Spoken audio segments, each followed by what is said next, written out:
Welcome to a special bonus edition of Locked On Lakers for a Friday night. The Lakers, extremely shorthanded, push the Nuggets to the limit in Denver, nearly pull off the upset, but come up short.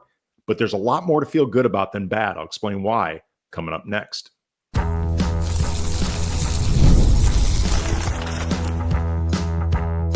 You are Locked On Lakers, your daily Los Angeles Lakers podcast, part of the Locked On Podcast Network. Your team every day.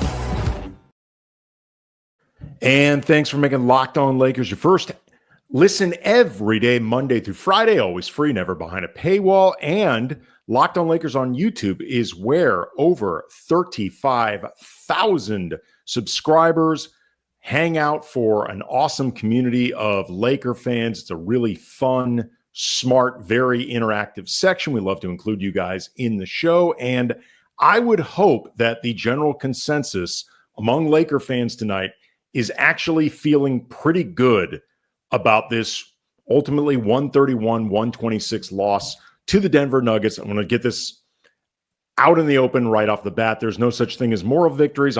This is big boy basketball. I'm not talking about, oh, gee, they gave it a great effort and it's the same thing as a win. No, it's a loss, and the Lakers need as many wins as possible to try to maintain where they are in the standings. At minimum, avoid the play-in. At maximum, stay as close to the 2 seed as they can. But realistically speaking, this was a game the Lakers were not only set up to lose, but lose badly. They entered this game, no LeBron James, no Luka Doncic, no Rui Hachimura, no Dorian Finney-Smith, no Gabe Vincent, no Jaxson Hayes, hell, no Trey Jemison III. So lot of factors working against the Lakers in this game. Oh, forgot to add, second end of a back-to-back. So this set up for the Lakers not just to lose, but quite frankly, to get their asses kicked.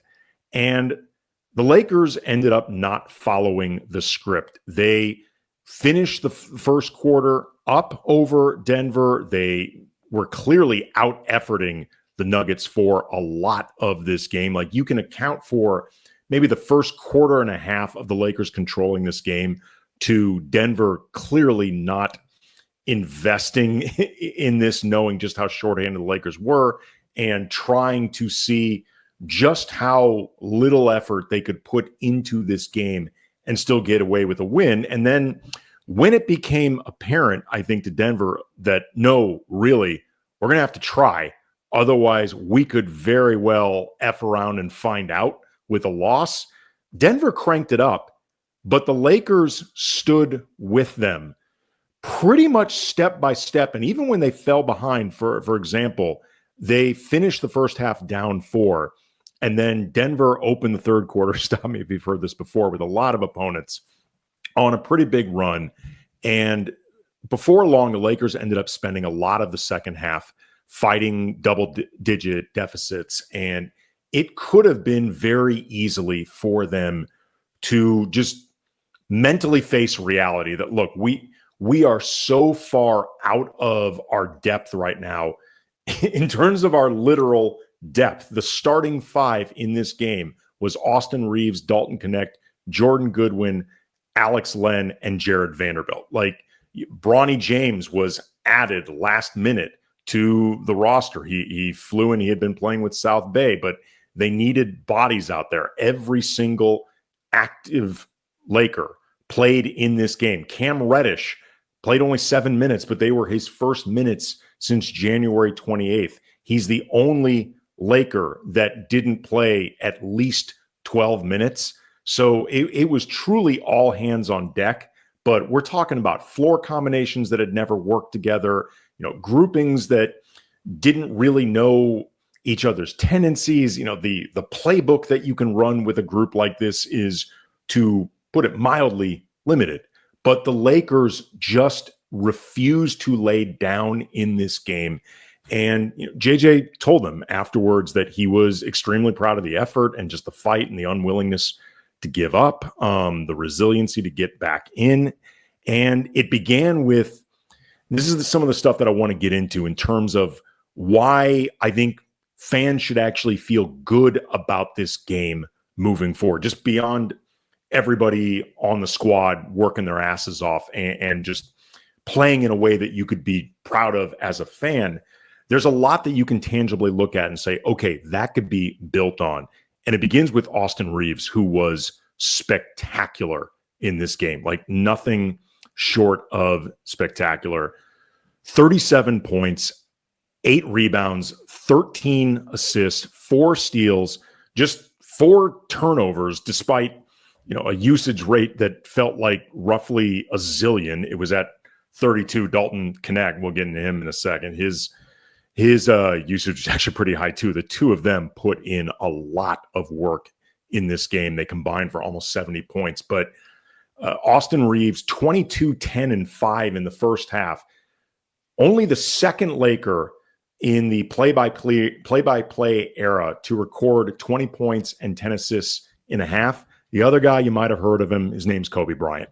And I hope I'm not butchering this stat that I heard from Mike Trudell during the Spectrum Sportsnet broadcast, but since 1996, only 9 players have put up those type of numbers that Austin had in a half. By the way, Luka Doncic, one of them, he's done it 3 times. But it just an incredible game from Austin. He did a great job controlling the tempo of the game, controlling the pace, getting the shots that he wanted. When you consider how much was put on him and, frankly, how much was needed from him, I think his shot selection and the way he went about looking for his opportunities, it was just incredibly under control. 13 of 26 from the field, 4 of 10 from behind the arc, got to the line 7 times, made all 7 of them. And we're talking about in a game where he was really the only player that had eyes on him defensively as both a scorer and a playmaker. And other than Dalton Knecht, the only guy that you really had to truly account for as a scorer.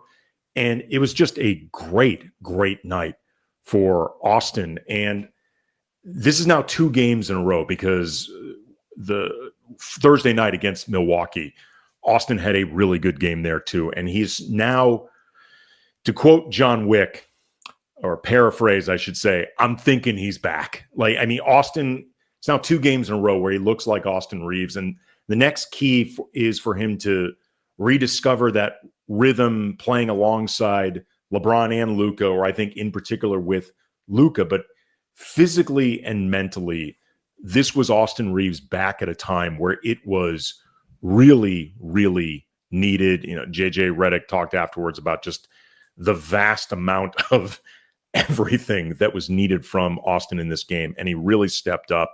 Dalton Knecht, 32 points, 13 of 27 from the field, 5 of 13 from behind the arc. And this is also beyond just Dalton's production in this game. He's really picked it up in March after a period where he started looking kind of borderline for the rotation.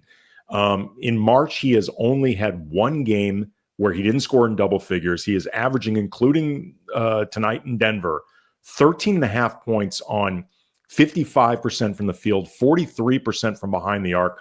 Also starting to play better on the road, something I've talked about a lot with Knecht over the season. His splits in the first half of the season at home versus on the road, night and day. And they are, as the season has gone along post All-Star break, they've started to even out more in terms of playing well, whether he's at the crypt or anywhere else. I still think he is likely a 9th-ish guy on this team when they're at full strength, all hands on deck. I could see his playoff minutes fluctuate, but he is back to looking like the guy earlier in the season that becomes really hard to take off the floor, reduce his minutes, and that is the best you can ask for from Knecht this season. And there were a lot of other guys with really good contributions. Shake Milton, 16 points, 5 rebounds, 3 assists off the bench. He had one mother of a bad turnover, and there was a lot that went kind of sideways in the last minute and change of this game.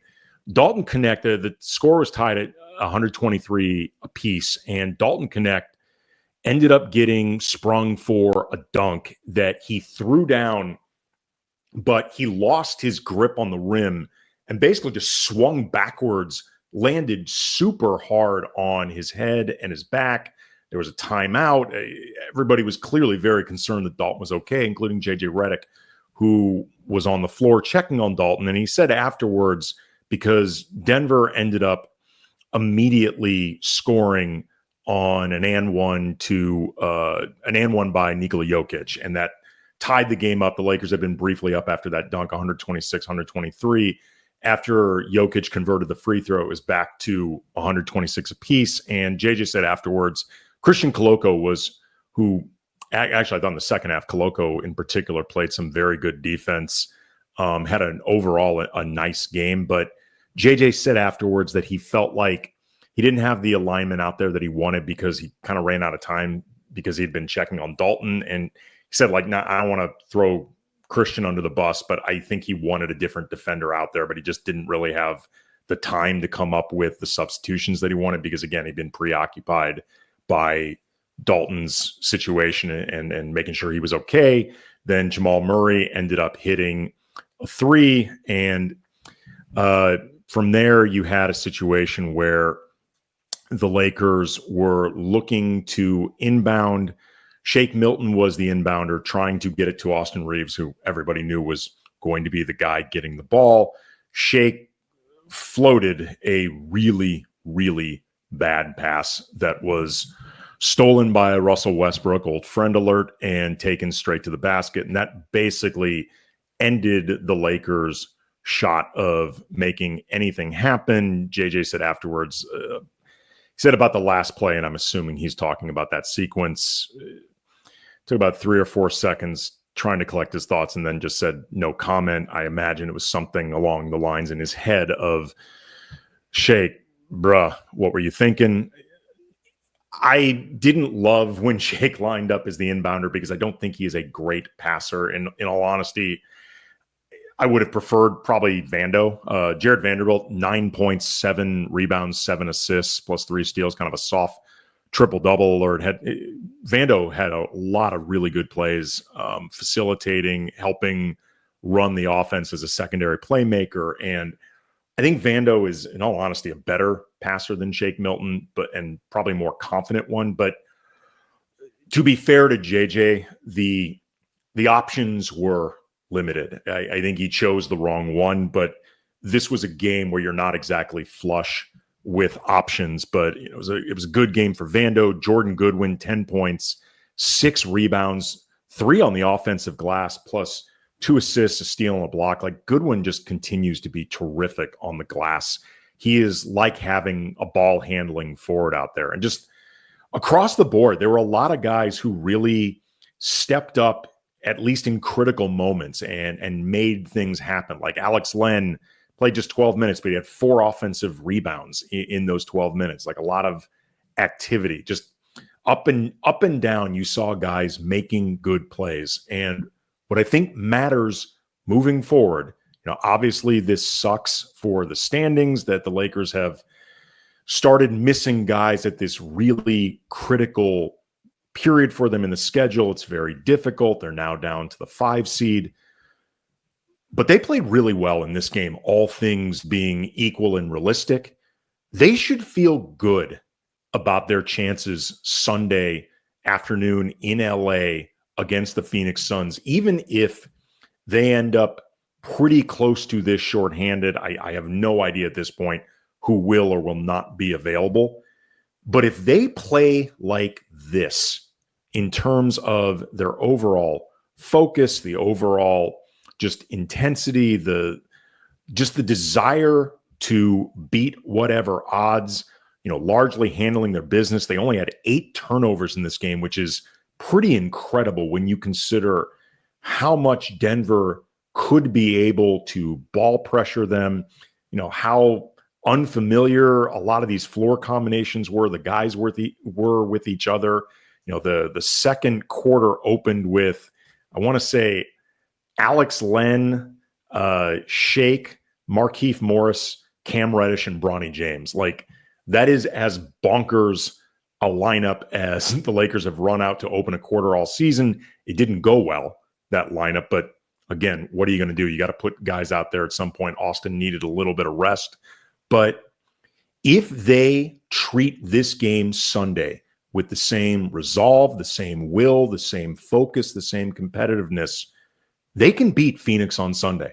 I have no doubt about that. Phoenix is a team that is always just looking for every opportunity possible to shoot itself in the foot. So if they really lock in, hopefully a couple guys are back. At minimum, Gabe and DFS are available. But if the Lakers play like this moving forward, they can beat a team like Phoenix. And the way everybody stepped up in this game is almost like the Goldilocks version of what happened in Brooklyn than in Milwaukee. In Brooklyn, a lot of the role players stepped up, but Austin and Luka struggled.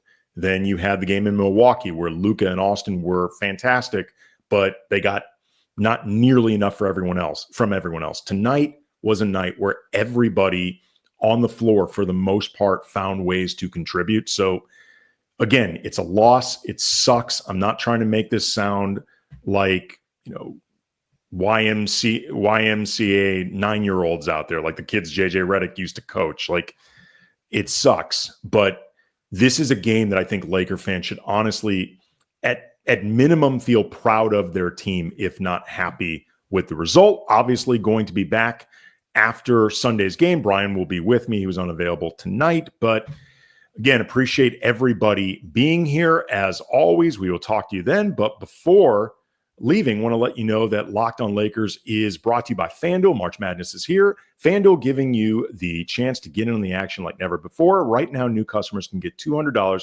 in bonus bets when your first $5 bet wins. That's $200 extra to use on everything from buzzer beaters to Cinderella stories, and even who's cutting down the nets. You can stay in the action with tournament games happening almost every day. There's always something exciting to bet on. Plus, it's fast and easy. The FanDuel app is easy to use, and when you win, you get paid instantly. There's no waiting around. So visit FanDuel.com. Get in on the college hoops action all tournament long. Locked On Lakers also brought to you by Monarch Money. Have you ever looked at your checking account and wondered, where did all the money go? Between dining out, online shopping, entertainment, it's really easy to lose track of everything. And that's where Monarch Money comes in. You're a personal CFO giving you visibility, control over your finances. Monarch Money isn't just a budgeting app. It's a complete financial command center. You can track all your accounts, investments, and spending in one place, so you can stop managing your money and start building your wealth. You can enjoy convenience. Instead of juggling multiple apps, just use Monarch to check your finances, track spending, even plan long-term goals. And you can also enjoy the collaboration, like managing your money with your partner becomes smoother than ever. You can track shared personal accounts, set goals, even stay on the same page without the stress. Take control of your finances with monarchmoney.com. Use the code LOCKEDONNBA at monarchmoney.com for 50% off your first year. That's monarchmoney.com, code LOCKEDONNBA for half off of your first year. Again, see everybody after the Phoenix game. Thank you for being here.